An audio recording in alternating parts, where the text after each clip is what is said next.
All right. I'm Kathy Hellman, and I am the President and CEO of Washtenaw Association for Community Advocacy. We do advocacy for people with developmental disabilities. We've been around since 1949, when a group of parents decided, why can't our kids go to school?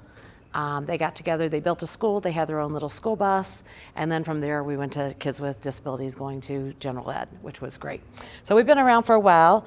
We always say we're doing our jobs right if we're working ourselves out of a job. Sadly, lately that's not been the case. Things are kind of going backwards in the disability world right now, which puts a lot of red flags up for us right now.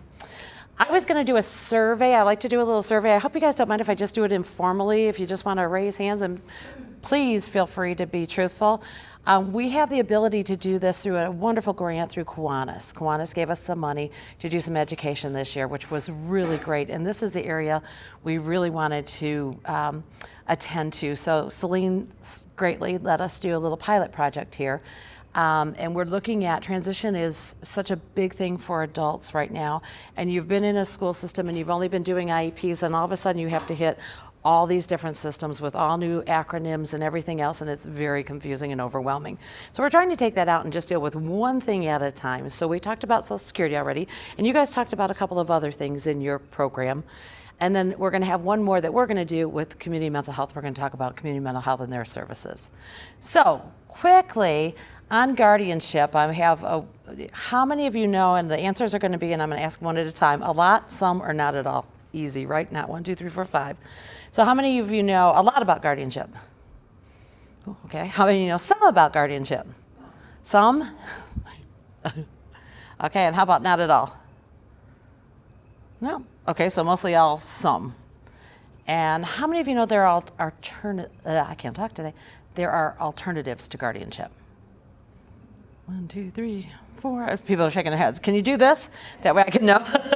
Thanks. How about some that knew some kind of alternatives? There was a possibility? No? How about not at all? God, thanks. All right. The other question I have for you is, what ages are your kids? Any high schoolers? We have high schoolers? Elementary? We had one elementary last time. It was so cool. And one middle school? Perfect. Okay. Thanks for asking my questions. As I go through my presentation, I don't have a problem answering any kind of questions that you have. And this is alternatives, but we are going to talk about guardianship and what it is too. Let me get my arrow in the right place here. I just learned how to do this on a Mac.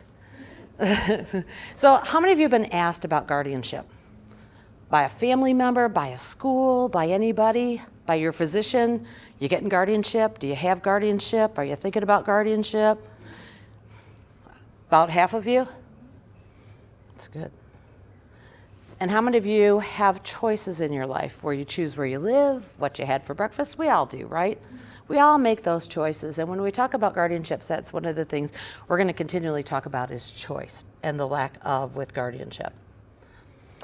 So the two things I always start with when I'm dealing with anybody with a developmental disability is I presume competence. That person is quite capable of answering their own questions.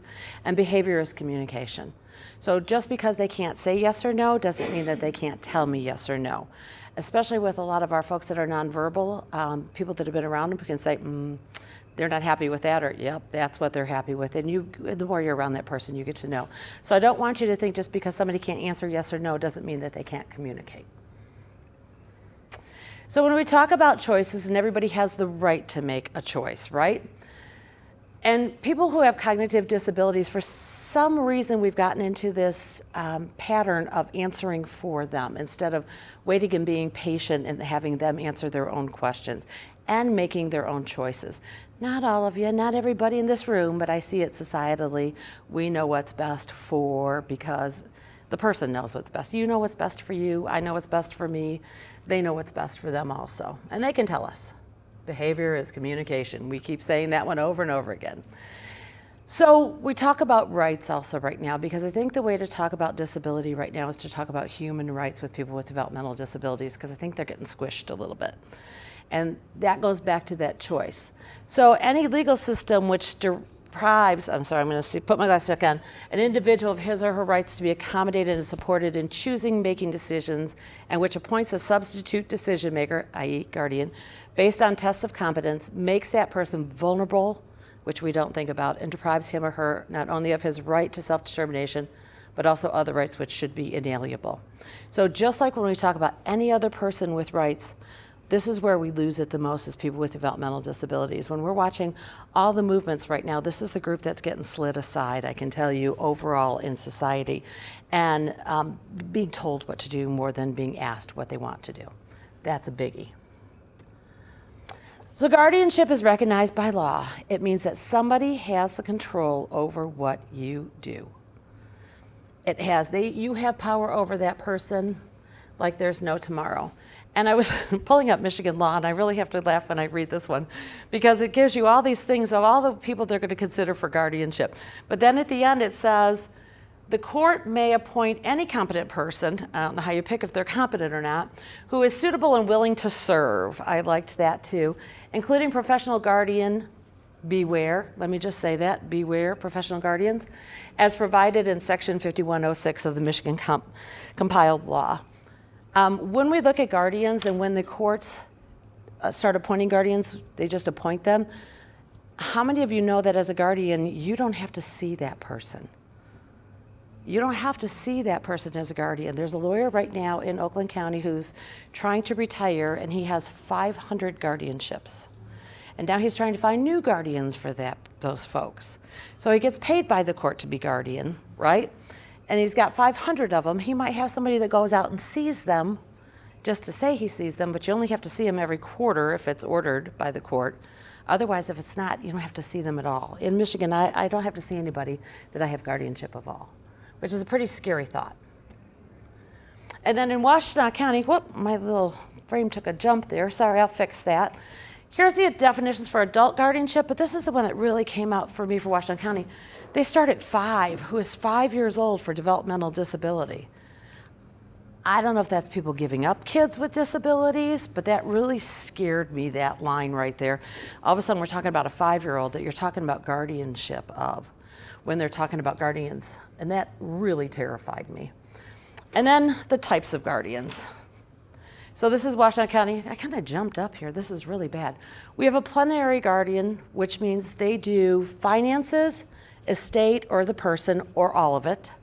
It's kind of like once you're plenary guardian, you're there forever.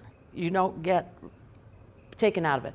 Partial guardianship usually means housing and medical in Washtenaw County, and it's renewable every 5 years.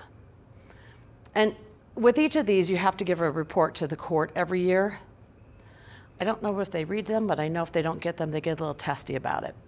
And then you can have a temporary guardian assigned just till one of these can be filled in.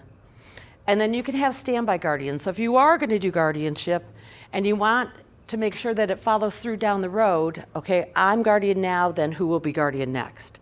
And who will be guardianing next? Which is a good thing to do. I never say do guardianship, but I understand it once in a great while.